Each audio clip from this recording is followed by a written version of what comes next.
Welcome to the Real News Network. I'm Paul Jay.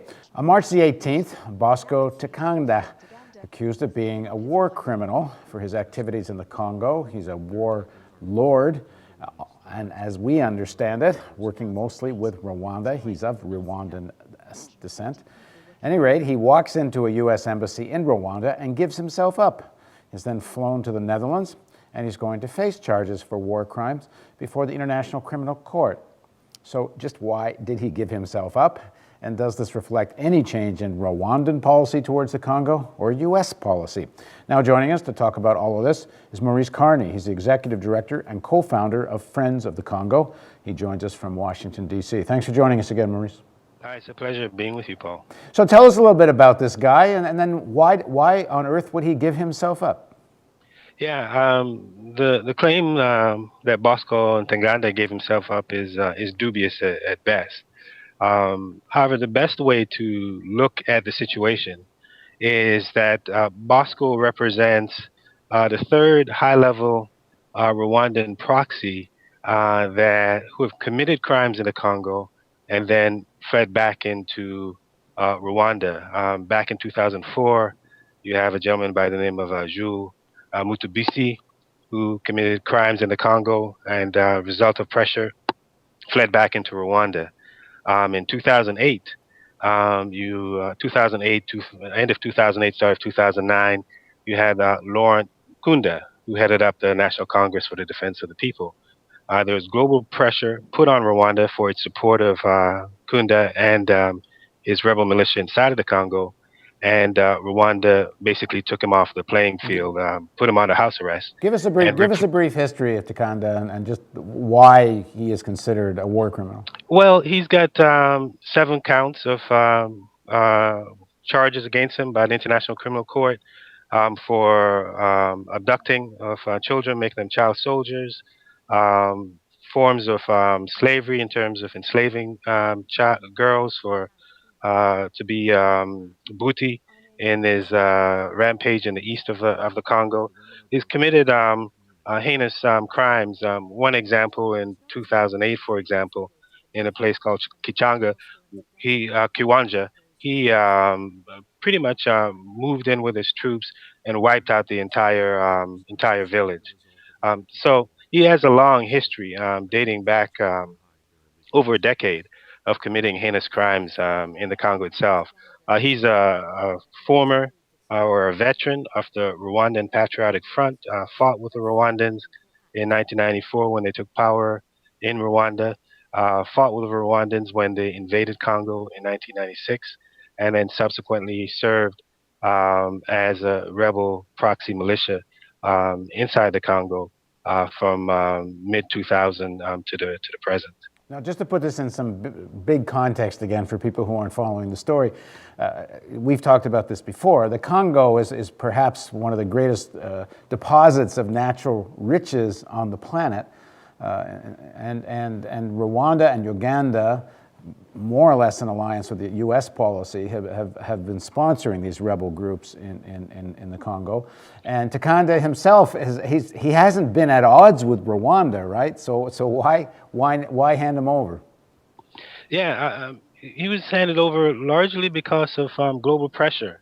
As you stated, Rwanda and Uganda, with the full backing of the United States, since 1996, have invaded the Congo twice. They've fought each other, that is Rwanda and Uganda, fought each other on Congolese soil.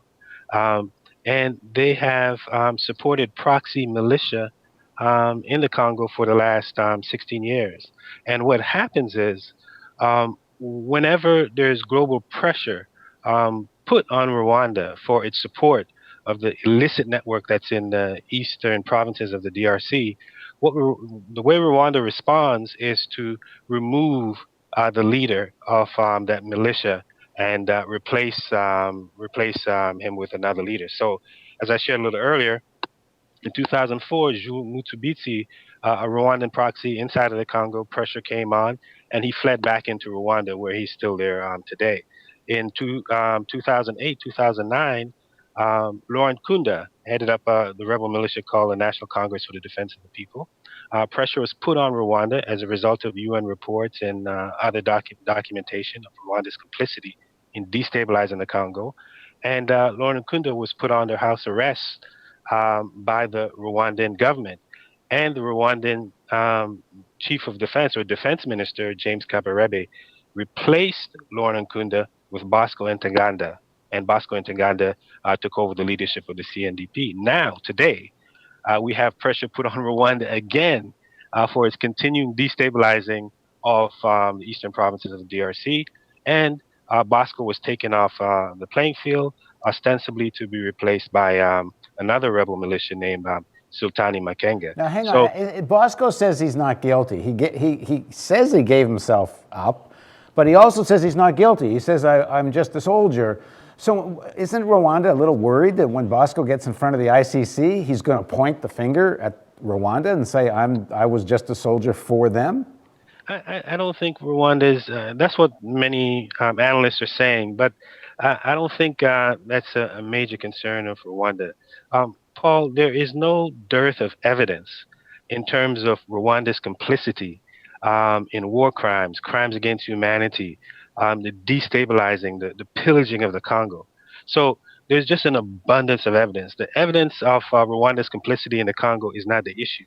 What is the issue is that in spite of Rwanda's crimes in the Congo, it continues to get cover from the United States, from the United Nations, from the United Kingdom. And this is where the problem lies. There's a lack of political will on the part of the world powers that are protecting Rwanda to act against Rwanda. When I say act, I mean sanctioning Rwanda, the UN. Rwanda has violated UN embargoes, putting high level officials, Rwandan officials, on the sanctions list. They've been identified and named for their role in destabilizing the Congo. So this is where the issue lies today. That illicit network that Rwanda has in the eastern provinces of DRC is still intact. And that's where we really need to focus. If we focus on Bosco at The Hague and what he's going to say and what he's not going to say about Rwanda, we'll be missing the ball. We need to dismantle that illicit network that is in place in the eastern province of the DRC, destabilizing the region, pilfering the resources, Right. and Now, didn't President Obama, as senator, we've talked about this before, but didn't he actually sponsor a bill that would require the United States to sanction countries like Uganda and Rwanda? And actually, that's what they had in mind, was Uganda and Rwanda, for interfering in Congolese affairs. So, as president, what's been the follow-up? Until June of 2012, he hadn't acted. It was in June of 2012 that United States finally withheld $200,000, which is a pittance in terms of what the U.S. Gives to Rwanda each year, in some exceeding over $200 million a year. So there has been a lack of action on the part of the Obama administration, and that's why we say we need to keep the pressure up. It's important to note. The administration is represented by Assistant Secretary of State for African Affairs, Johnny Carson, and the U.S. Ambassador to the United Nations, Susan Rice. They acknowledge the role that Rwanda has played. In fact, Susan Rice has quoted recently within the last couple of weeks as saying Rwanda has played a negative or is negatively involved in the Congo. When asked, well, why don't you do something about it? Then she says it's complicated. The reason why it's complicated is because this is a U.S. ally that is sponsoring war crimes, war criminals inside the Congo, and the United States is reluctant to act. So that's where the problem lies: the reluctance, or the on the part of the United States, the lack of political will for the U.S. to act against a proxy or a client state in Rwanda. Now, where's the Congolese government in all this? They're not innocents in all of this. No, no, they're not. And the Congolese government is a part of the problem because it's a government that lacks legitimacy among the population. It's a government that appropriated the last elections and really doesn't represent the will of the people. And for all intents and purposes, its diplomatic effort has been lackluster. So you have a situation where you have aggressive neighbors in Rwanda and Uganda destabilizing the Congo, a weak and inept government that's headed up by Joseph Kabila. So that leaves the Congolese people to their own devices with little protection at all. And this is part of the reason why we see the United Nations having so much of a say in Congolese affairs because of the weakness of the Congolese state.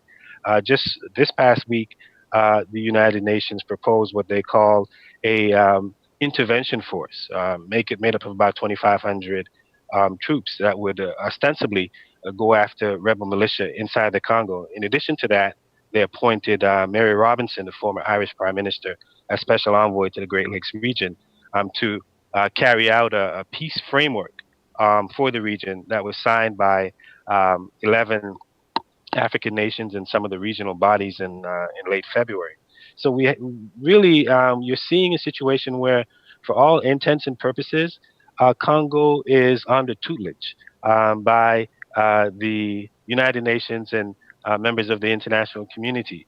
And that's been the crux of Congo's problems from day one, in that the people of the Congo haven't been in control and haven't been able to determine the affairs of the Congo. And Congo has been kept weak, Congo has been kept dependent, and Congo has been kept impoverished. And all this happening in the heart of Africa, which is vital to the future of the African continent. So if you have this type of weakness in the heart of Africa, it doesn't bode well for the continent as a whole. And in terms of international mining companies that are active in Congo, and I assume many would like to be there or be there more, do they benefit from the instability, which some people have argued, because it's harder for the Congolese people to assert sort of any kind of sovereignty or regulatory environment or get royalties?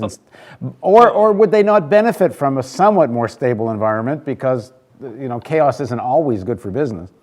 Oh, well, we can look at the evidence. The United Nations from 2001 to 2003 named some 85 companies that is illegally exploiting Congo's riches. We have companies such as Banro Corporation out of Canada. They have gold concessions in the very area where the fighting is taking place. That's valued over $10 billion, and they own these concessions outright. 100% ownership of these concessions, 10-year tax holiday. So they've definitely benefited. We have another company, Anglo Gold Ashanti. Back up for one sec. So how would this company mine when there's militias and fighting taking place? I mean, are they essentially having private armies that protect these mines? What do they do? Well, in the case of Banro, in the area that they have, they are protected. They don't have to be concerned about the militia. Militia are not infringing upon their concession at this stage. In the case of Anglo Gold Ashanti, for example, Human Rights Watch had published a report entitled around 2005, "The Curse of Gold," where you had Anglo Gold Ashanti officials paying off militias in order for them to get access and control the areas where Anglo Gold Ashanti wanted to do the gold mining. So you have a situation where these international mining companies have worked with militia groups, and eventually, at a certain point, once they get up to production levels, the Toronto Star run a piece on Banro where they indicated that at some point they're going to have some kind of security. Private military corporations or some security to protect their investments, because you have a situation where they're displacing local Congolese population in order to get access to those mineral resources for industrial mining, and that doesn't sit well with the local population. So they're going to have to protect their investment, not just from militia, but also from the local population who may have grievances because they've been displaced and not properly compensated for the land that they've lost. So a weak Congolese government and chaos in the countryside, if you can afford your own army, ain't so bad. Exactly. It's good for business. All right, thanks for joining us, Maurice. All right, thank you. And thank you for joining us on the Real News Network.